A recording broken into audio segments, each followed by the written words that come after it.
Cantilever retaining wall with horizontal backfill and surcharge traffic load. இது வந்து நம்ம cantilever retaining wall design பண்ண போகிறோம் ஒர்க்கிங் ஸ்ட்ரெஸ் மெத்தட் யூஸ் பண்ணி. சரிங்களா? இதுக்கு மேலே வந்து பேக்ஃபில் அப்புறம் வந்து சர்சார்ஜ் லோட் என்னங்கிறது நம்ம போக பார்த்துக்கலாம். இப்போது ஃபார் எக்ஸாம்பிள் ஒரு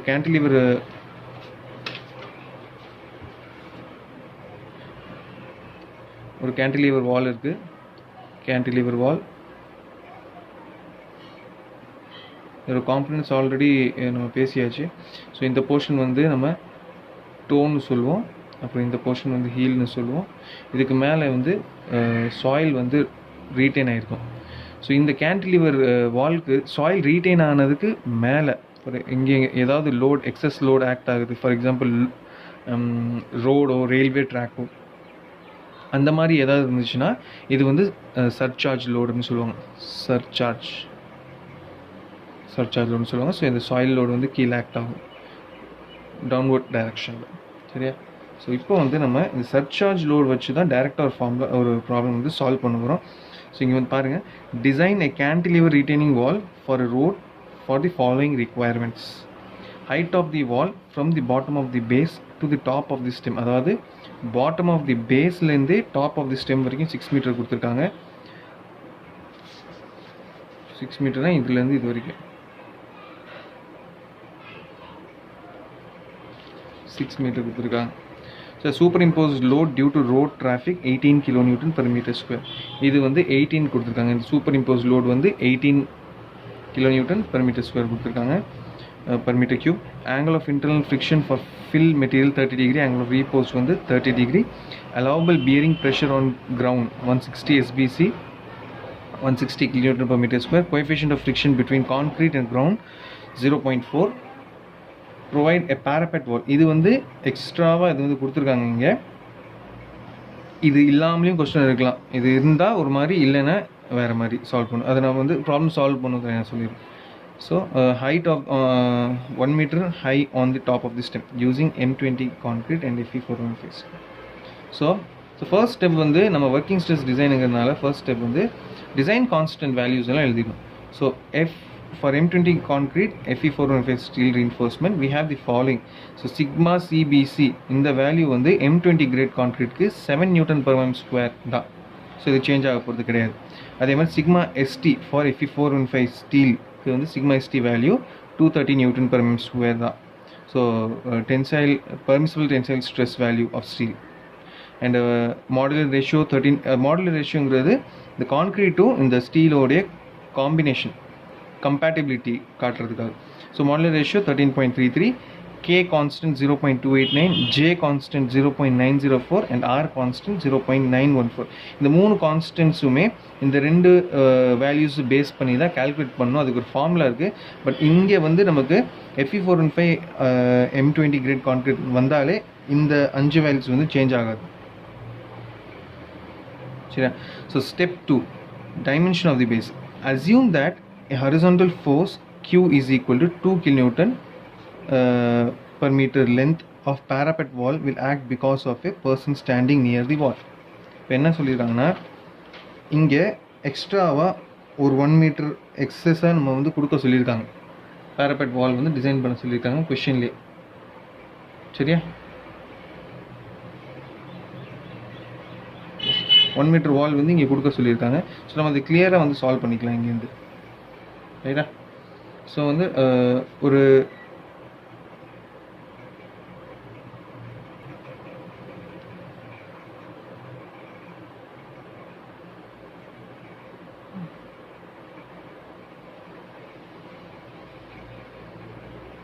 இது ஸ்டெம்மு,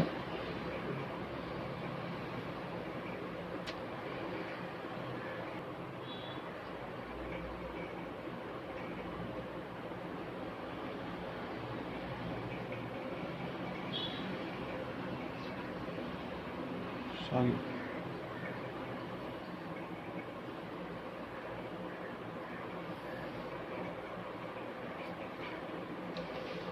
இது உங்களுடைய ரீட்டைனிங் வால், கேண்டில் ரீட்டைனிங் வால். சரியா? இதில் வந்து நம்ம இப்போ என்ன பண்ணுறோம், இது ஆக்சுவலாக எப்போவுமே பாட்டம் போர்ஷன், ஸ்டெம்மோடைய பாட்டம் போர்ஷன் வந்து வித் அதிகமாக இருக்கும், மேலே டாப் வந்து கம்மியாக இருக்கும்.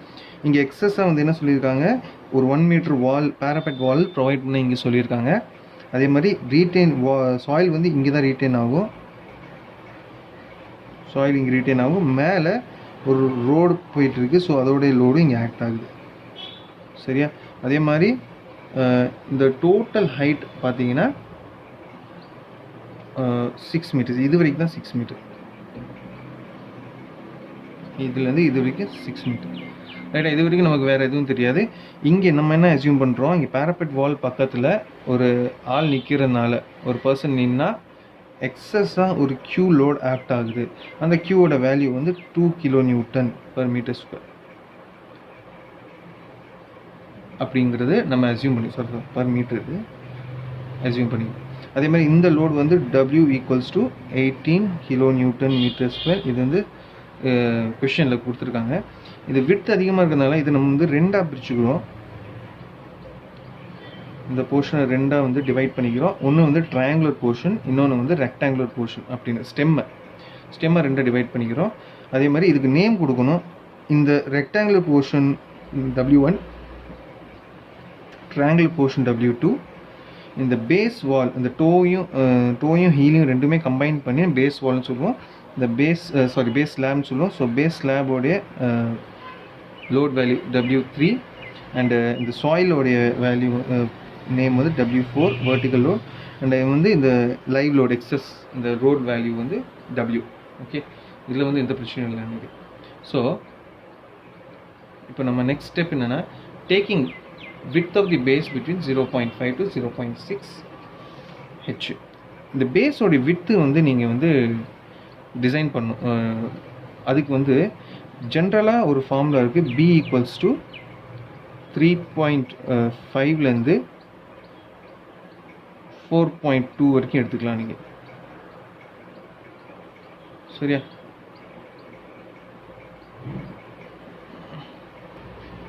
இதை நம்ம எப்படி அசியூம் பண்ணணும்னா, அசியூம்டு வேல்யூ வந்து 0.5லேருந்து 0.6 h வரைக்கும் நீங்கள் எழுதிக்கலாம். 0.5 hலேருந்து 0.6 h வரைக்கும் நீங்கள் எடுத்துக்கலாம். ஸோ இதை பேஸ் பண்ணி நீங்கள் பண்ணிங்கன்னா உங்களோட பி வேல்யூ வந்து 3.5 மீட்டர்லேருந்து 4.2 மீட்டர் வரைக்கும் வச்சுக்கலாம். ஸோ நான் என்ன பண்ணுறோம், அடாப்டிங் இது ரெண்டுக்குமே சென்டர் இருக்கிற வேல்யூ 4 மீட்டர். சரியா? ஸோ பி அண்ட் திக்னஸ், இந்த திக்னஸ் வேல்யூ வந்து ப்ரிலிமினரி கால்குலேஷன்ஸ்க்காக நான் என்ன பண்ணுறேன், 0.5 மீட்டர் அப்படின்னு அசியூம் பண்ணிக்கிறேன். ரைட்டா? ஸோ எந்த கன்ஃபியூஷனும் இருக்காது எனக்கு. நெக்ஸ்ட்டு வந்து ஸ்டெப் 3, thickness of stem.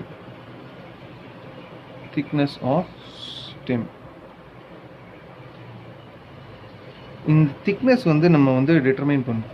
அது எப்படி டிட்டர்மைன் பண்ணுறது? ஃபர்ஸ்ட் இதுக்கு நேம் கொடுத்துடலாம், எங்கே இருக்குன்னு. ஸோ இந்த டாப் எட்ஜுக்கு பேர் A நான் கொடுத்துக்கிறேன். சரிங்களா? Next B, C, D, E, F and G. Okay, so name கொடுத்ததுக்கப்புறம் திக்னஸ் ஆஃப் ஸ்டெம் நம்ம நெக்ஸ்ட் கால்குலேட் பண்ணுறோம். இந்த திக்னஸ் ஆஃப் ஸ்டெம் எங்கன்னா இந்த போர்ஷனை கால்குலேட் பண்ணுறோம். இந்த லோடு வந்து எல்லாமே இந்த டைரெக்ஷனில் இருக்குது, டுவர்ட்ஸ் வால். ஸோ வந்து இதனால் எவ்வளோ மூமெண்ட் ஆக்ட் ஆகுது இந்த பாயிண்டில், எஃப் பாயிண்டில் அப்படின்னு கால்குலேட் பண்ணணும். So thickness is at F. இதுக்கு பேர் cantilever action, which means one end free, one end fixed. சரியா? ஸோ இங்கே ஃபர்ஸ்ட் வேல்யூ வந்து moment due to surcharge. Moment due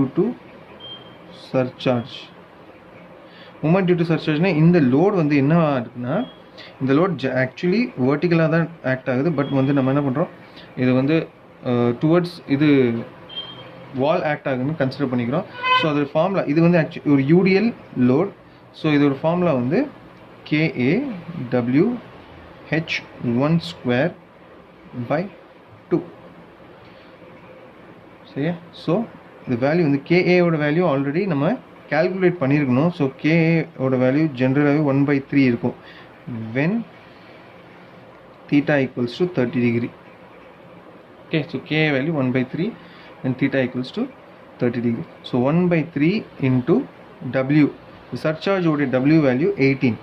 So 18 into H1. In the H1 என்னன்னா இந்த வால்ல இருந்து இந்த சாயில் டாப்ல இருந்து பேஸ் ஸ்லாப் டாப் வரைக்கும் உள்ள டிஸ்டன்ஸ். ஸோ 5 இது வந்து 0.5 போயிடுச்சுன்னா இது வந்து ரிமைனிங் இருக்குது 5.5. இதுதான் H1. So 5.5 square by 2. இதை சால்வ் பண்ணோன்னா நமக்கு 90.75 கிலோ நியூட்டன் மீட்டர் கிடைக்கும். ஓகே,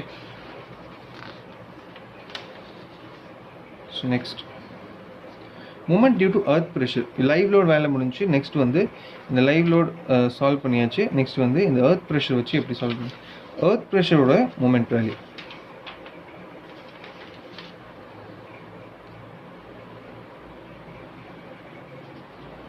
மூமெண்ட்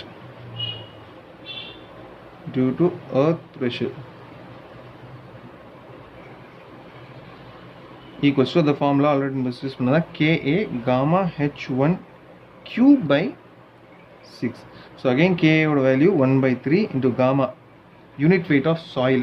அதுவும் questionல கொடுத்திருக்காங்க 18 multiplied by again H1 5.5 cube by 6. இந்த 5.5 ரெண்டுக்குமே வரும். ஏன்னா நம்ம மூமெண்ட் எடுக்கிறதே இந்த இடத்துல தான், Fல தான். ஸோ இந்த பாயிண்ட்லேருந்து எல்லா லோடும் ஆக்ட் ஆகுது. So load into distance, load into டிஸ்டன்ஸ்னால் 5.5 தான் வரும் எல்லாமே. ஸோ 5.5 மல்டிப்ளை பண்ணுறோம், நமக்கு ஆன்சர் வந்து 166.375 கிலோ நியூட்டன் மீட்டர் கிடைக்கும். நெக்ஸ்ட்டு இந்த load due to parapet wall. இந்த பேரப்பெட் வால்லையும் நம்ம வந்து ஒரு லோட் ஆக்ட் ஆகுங்கிறத அஸ்யூம் பண்ணியிருக்கோம். So Q 2 kilo newton per meter assume பண்ணியிருக்கோம். ஸோ அதனால் எவ்வளோ வரும்? ஸோ இந்த load movement due to parapet wall equals to Q into distance. இந்த distance என்னவா இருக்கும்? distance வந்து இந்த 5.5 plus இந்த 1 meter parapet wall உடைய height. So 5.5 plus 1 gives you 6.5. 6.5 equals to Q ஓட வேல்யூ 2. ஸோ நமக்கு வந்து 13 கிலோ நியூட்டன் மீட்டர் கிடைக்கும். சரியா? ஸோ இப்போ எல்லாத்தையுமே ஆட் பண்ணும். டோட்டல் மூமெண்ட் அட் எஃப் எல்லாமே ஆட் பண்ணிங்கன்னா உங்களுக்கு 90.75 ப்ளஸ் 166.375 ப்ளஸ் 13 இது எல்லாமே ஆட் பண்ணோம் நமக்கு 270.125 into 10 power 6 நியூட்டன் mm கிடைக்கும். சரியா? ஸோ இது எல்லாமே வந்து கால்குலேட் பண்ணிட்டோம். டோட்டல் மூமெண்ட் கிடைச்சாச்சு. According to working stress method நமக்கு depth of any section calculate பண்ணுறோம். இப்போது நமக்கு இங்கே டெப்த்துனா இதை வந்து இப்படி பார்க்கணும். டெப்த்துனா இதுதான். ஸோ இந்த போர்ஷன் டெப்த்து அப்படின்னா இந்த போர்ஷன் பீமாக கன்சிடர் பண்ணுங்கள். இது டெப்த்து. இப்போ இந்த டெப்த்து கால்குலேட் பண்ணணும்னா root over moment divided by 1000 into R constant, the formula. So root over total moment வந்து நமக்கு 270 into 0.125 into 10 power 6 divided by 1000 into R constant ஓட value நம்ம இங்க calculate பண்ணது 0.914.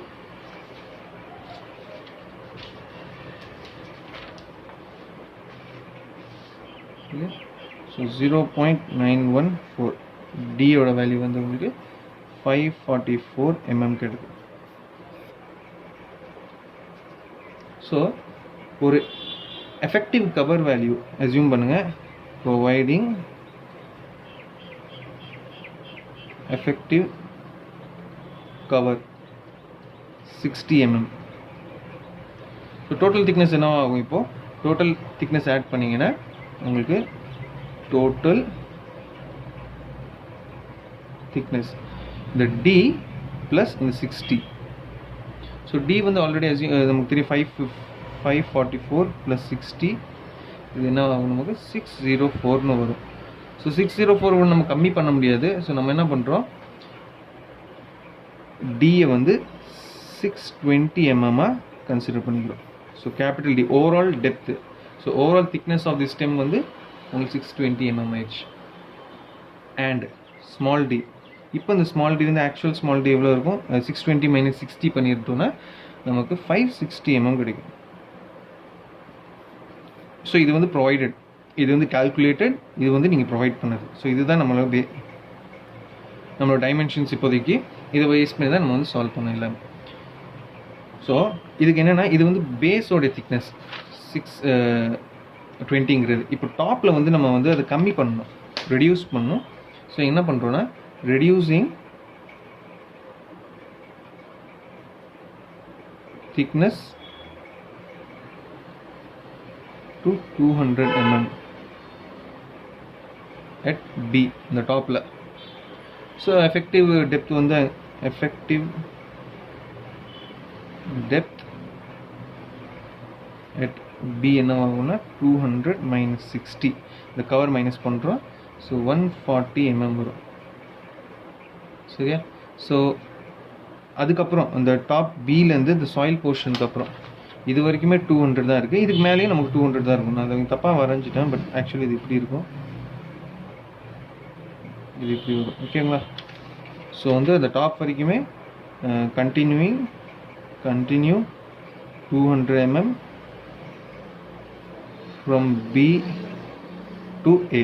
டாப் வரைக்கும் 200 mm தான் இருக்குது. ஓகே. ஸோ நெக்ஸ்ட் வந்து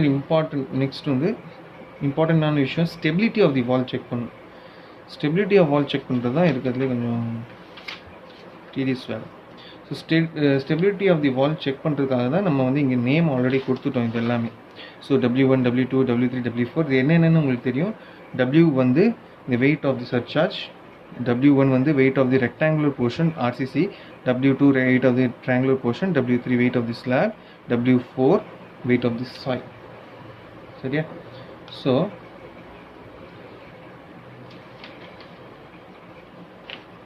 ஒரு டேப்லெட் காலம் வரையணும். ஒரு டேப்லெட் காலமில்